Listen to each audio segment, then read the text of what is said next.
మీరు 50 lakhs కన్నా ఎక్కువ వాల్యూ చేసే ప్రాపర్టీ పర్చేస్ చేస్తున్నప్పుడు ఈ 3 మిస్టేక్స్లో ఏ ఒక్క మిస్టేక్ చేసినా మీ ప్రాపర్టీ రిజిస్ట్రేషన్ని పోస్ట్పోన్ చేసుకోవాల్సి వస్తుంది.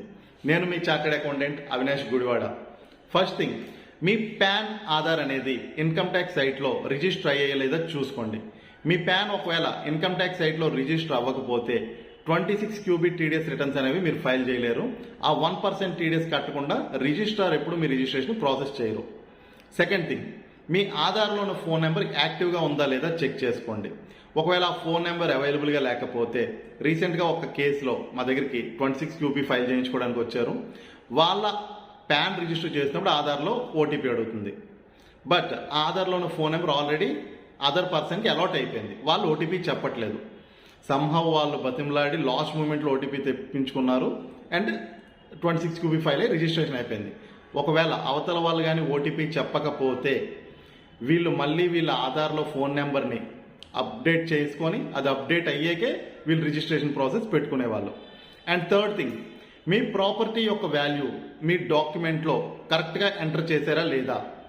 రీసెంట్గా వచ్చిన ఒక కేసులో డాక్యుమెంట్ రైటర్ జనరల్గా first floor second floor value consider చేసి డాక్యుమెంట్ తయారు చేశారు. దాని మీద టీడీఎస్ అనేది కట్టించుకున్నారు.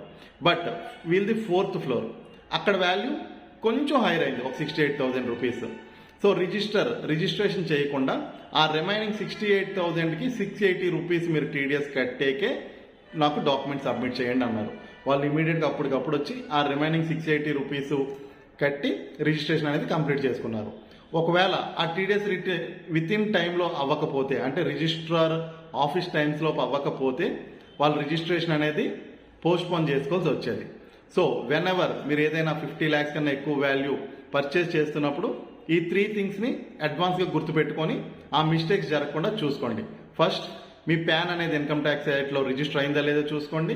సెకండ్ థింగ్, మీ ఆధార్లో ఉన్న ఫోన్ నెంబర్ యాక్టివ్గా ఉందా లేదో చూసుకోండి.